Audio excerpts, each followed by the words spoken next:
Good morning student. Sanskrit Ruchira द्वितीय भाग, उसका चैप्टर नंबर है आपका 3, जिसका नाम है स्वावलंबनम अर्थात आत्मनिर्भरता। आज हम इसके बारे में स्टडी करेंगे। तो देखिए, यहाँ पर है संस्कृत वर्ड, और जो संस्कृत का चैप्टर है उसको हम हिंदी अनुवाद के अनुसार पढ़ेंगे। कृष्णमूर्ति श्री कंठश्च मित्रे आसताम, अर्थात यहाँ पर है आस्ताम का मतलब होता है थे, मित्रे यानी मित्र, श्री कंठ और श्री कृष्णमूर्ति। तो इसका मतलब होता है कि कृष्णमूर्ति और श्रीकंठ ये दो मित्र थे, यानी ये दोनों मित्र थे आपस में, जिनका नाम, एक का नाम कृष्णमूर्ति और दूसरा का नाम है श्रीकंठ। श्रीकंठस्य पिता समृद्धः आसीत्, जो श्रीकंठ है उनके पिता क्या थे? संपन्न, अर्थात समृद्ध का मतलब होता है धनवान थे। उसके बाद अतः तस्य भवने सर्वविधानि सुख साधनानि आसनः, यानी अतः इसीलिए, तस्य यानी उनके, भवने यानी जो भवन में क्या थे? सारी सुख और सुविधाएं, यानी उनके घर में क्या थी? सभी प्रकार की सुख और सुविधाएं थी। फिर है तस्मिन् विशाले भवने चत्वारिशत स्तंभा आसनः। तस्मिन्, तस्मिन् का मतलब होता है उनके, विशाले भवन में, यानी उनका जो भवन था, उनका जो घर था, उसमें क्या थे? भवने यानी विशाले यानी बड़े बड़े, चत्वारिशत इसका मतलब होता है 40 क्या थे? स्तंभा यानी जो खंबे थे। तस्य अष्टादश प्रकोष्ठेषु पंचाशतः गवाक्षा और चतुरश्चत्वारिशतः द्वाराणि षट्त्रिशतः विद्युत व्यंजनानि च आसनः।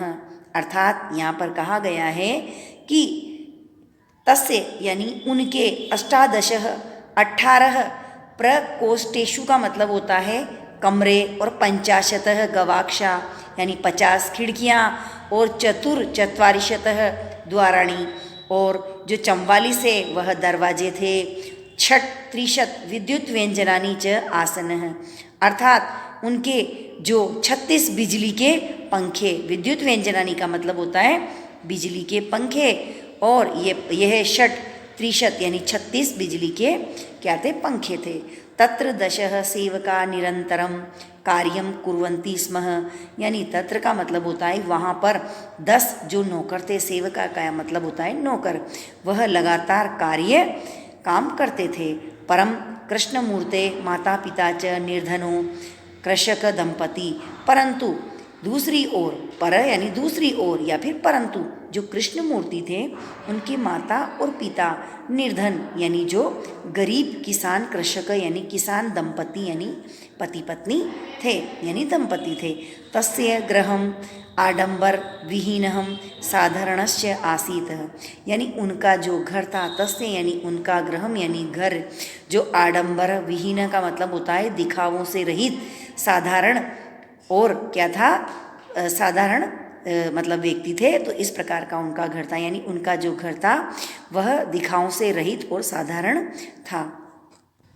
नेक्स्ट है आपका एकदा श्रीकंठः तेन सह प्राय नववादने तस्य गृहम अगच्छतः।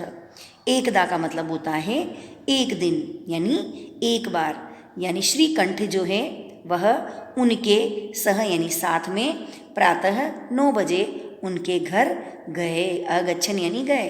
तत्र कृष्णमूर्ति यानी वहाँ पर जो कृष्णमूर्ति है, तस्य माता पिता यानी उनके माता और पिता, स्वशक्तया श्री कंठस्य अतिथय अकुर्वन्तः, यानी जो उनके माता पिता है श्री कृष्ण के, उन्होंने क्या किया? अपनी हैसियत के अनुसार, यहाँ पर है स्वशक्तया का मतलब होता है अपनी हैसियत के अनुसार श्री कंठ का आतिथ्य यानी उनका स्वागत किया।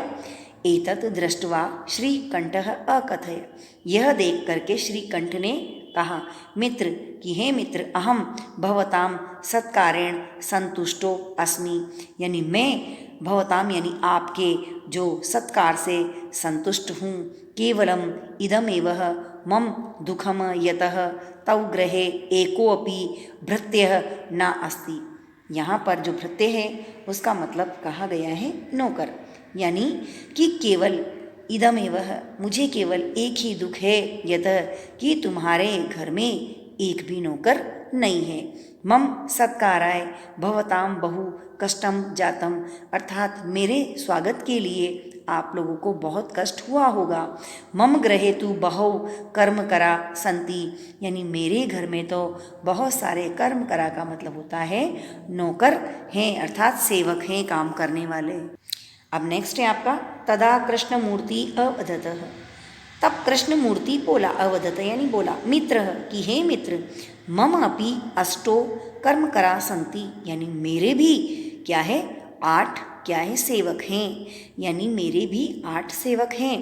ते च 2 पादो 2 हस्तो 2 नेत्रे 2 श्रोते इति, उनमें से क्या है 2 तो पैर हैं, 2 हाथ हैं, 2 आँखें हैं और 2 क्या है कान हैं।